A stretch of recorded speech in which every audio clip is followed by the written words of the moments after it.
Hi teacher, my name is Joandre Ferrer and today I'm going to talk about how the different schools of thought explain the process of acquiring the mother tongue. There are some theories that try to explain how this process is developed, which are the behaviorist theory, mentalist theory that is also called innatist, socioculturalist, and interactionist theory. It is important to understand that behaviorist theory and mentalist theory are focused on mother language or native acquisition, and the other one theory are focused on foreign language acquisition. The behaviorist perspective. Behaviorism is a theory whose major exponent is B.F. Skinner, who was an important psychologist. This theory had its biggest influence in the 1940 and 1950. Traditional behaviorists believed in imitation as a way to acquire language. Children imitate the adults around them, so they see the environment as an essential source of everything where the child needs to learn. The adults promote language using positive reinforcement with kids. This could take the form of praise or affection. Children would imitate the sounds and practice them until it becomes a habit. Definitions and examples. Behaviorists define imitation whereby an individual observes and replicates another's behavior. They believe that imitation and practice were the primary process in language development. The quantity and quality of exposure of language and consistency of reinforcement shape the child's language development and behavior. For instance, when a mom is playing with her son, here we have an example. Mom say, "Sure, we play with the blocks," and the daughter will say, "Play with blocks." For kids, it is important to practice using repetition. According to Skinner, verbal response corresponds directly to the stimulus without involving other variables, such as meaning and grammatical rules. For instance, he plays with the blocks, she plays with the blocks, and they both play with the blocks. Another important thing it is that kids are selective. From a sentence, they select what they are going to repeat. For example, here in this example, Peter from 24 months is playing with a dump truck. We all two adults, Patsy and Louis, look on. Peter say, "Get more," and Louis say, "You're gonna put more wheels in the dump truck." Peter, "Don't trot, we all don't trot." Later, Patsy say, "What happened to it, the trot?" Peter say, "Looking on the shelf for it, lose it." Don't trot, fall, fall." And Louis say, "Yes, the don't trot fell down." And Peter said, "Don't trot fell down, don't trot." Patterns in language. In this example, we can say how kids in the process of acquiring language apply the rules of word formation and overgeneralization then to new context. What is the overgeneralization? The overgeneralization it is the process of extending the application of a rule to items that are excluded from it in the language norm, as when a child uses the regular past tense verb ending ed as from, like "I want to produce" from, like "I go" or "I write." Randall from 36 mom had a sore on his hand, and his mother said, "Maybe we need to take you to the doctor." And Randall said, "Why?" "So he can dot my little bound." Randall formed the verb dot from the noun doctor by analogy with farmers who farm, swimmers who swim, and actors who act. Focus on meaning. In this example, we can say how the kid is not focused on the context, if not in the meaning of the word that he thought he knew. Father said, "I'd like to propose a toast." Several minutes later, David raised his glass and he said, "I'd like to propose a piece of bread." Question formation. Randall, from 2 years, 9 months, asked the following questions in various situations over the course of a day. Are dogs can wiggle their tails? Are my books? Are this is hot? In this example, we can see Randall is discovering how to form questions. Order of events. Randall, from 3 years, 5 months, was looking for a towel. You took all the towels away because I can't dry my hands. Kids in this stage sometimes confuse the order, so they tend to mention the events in the order that happened.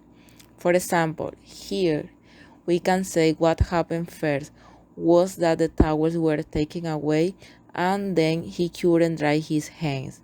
Instead, I cannot dry my hands because you took all the towels away. Ignatius' perspective. The Ignatius theory is mainly concerned with first language acquisition. It asserts that humans have access to the knowledge that is processed innately. The Ignatius perspective is related to Noam Chomsky, who is one of the most influential figures in linguistics. In Chomsky's hypothesis, who point out that all languages are essentially innate and they share the same universal principles. Ignatius believed that children were biological programmed for language and that language will be developed in the child just like any other biological functions. For example, walking.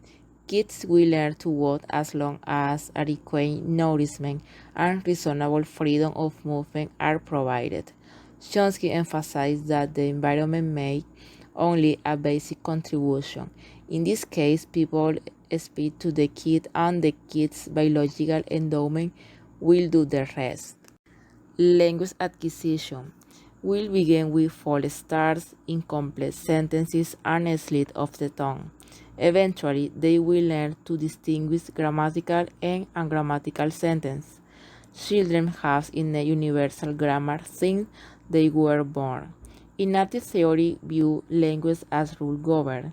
Subsequently, the mind is responsible for the perceptions and processes of linguistic data. Children produce words they never heard before as the result of a creative process. Children learn complex language structures without complicated instructions or really difficult linguistic rules. They eventually will learn it. Interactionist theory perspective. Interactionists are that language development involves biological and social. This means children should be exposed to thousands of hours of interaction with the people and objects around them. In this theory, the environment plays an important role in the process. However, they also recognize a powerful mechanism in the human brain as the innate theory. Don Isaac Slowin has proposed that it may be more like a mechanism for working out the rules of language.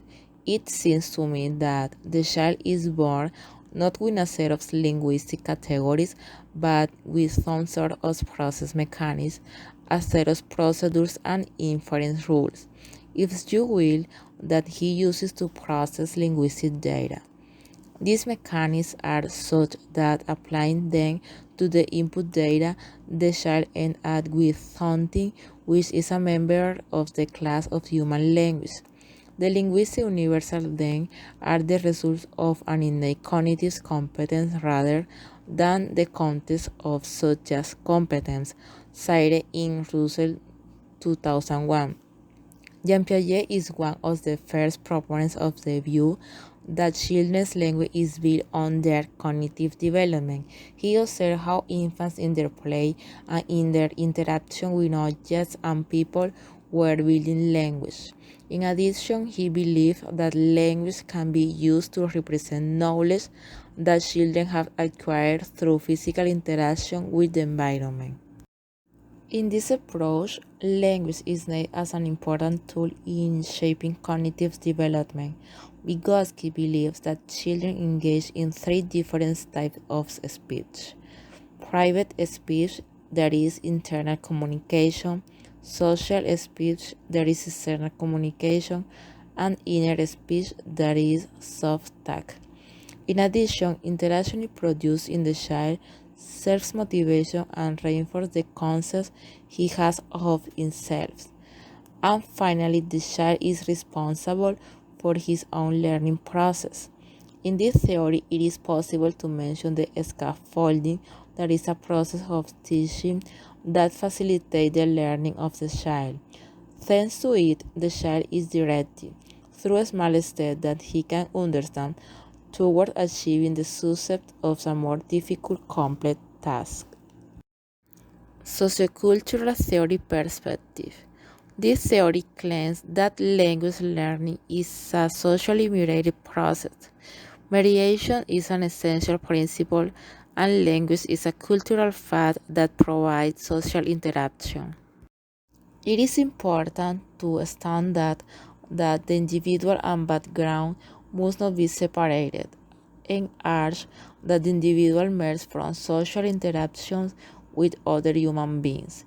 In a social world, the learners observe others using language and imitate them.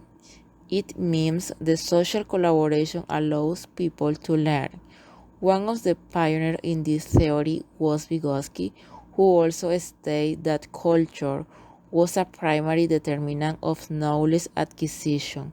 He argued that children learn from the beliefs and attitudes modeled by their culture.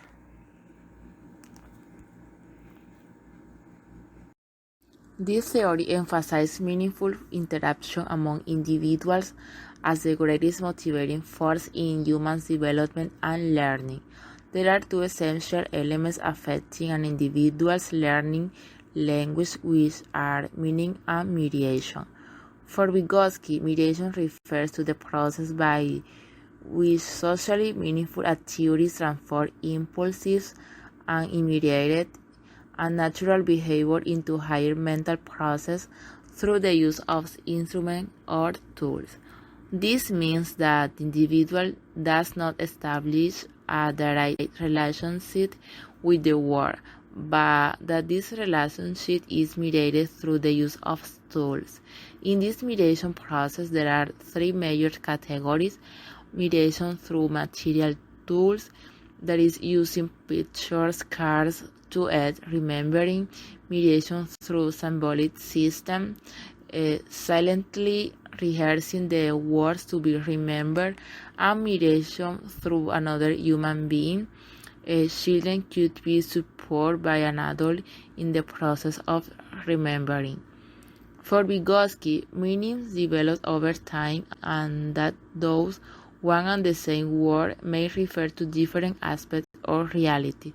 The adult's concept of father, for example, differs substantially from the child's concept of father. Vygotsky adds that the transition from soul to word and back again is actually a very complex process with various stages. It's not true, for example, that soul is simply expressed in words. Here Vygotsky several times used an expression borrowed from Potechnia. The soul is not expressed but complete in the word. In addition, in speech, we need to distinguish its inner, semantic side and its external, audible or facet side, which have their own dynamics. To illustrate that distinction, Vygotsky gives two examples from the development of children's speech. The first, child speech goes from one-word sentence to more complex, differentiated sentences, and the second, this first one-word sentence means many things and only gradually acquire a specific meaning. Vygotsky highlights that it is essential that adults talk with children and children between them. He states that these conversations are the origins of both language and thought. Vygotsky discussed the zone of proximal development, CPD. That is, what the child can do for himself, and also refers to the support the child should have because he can do it by himself.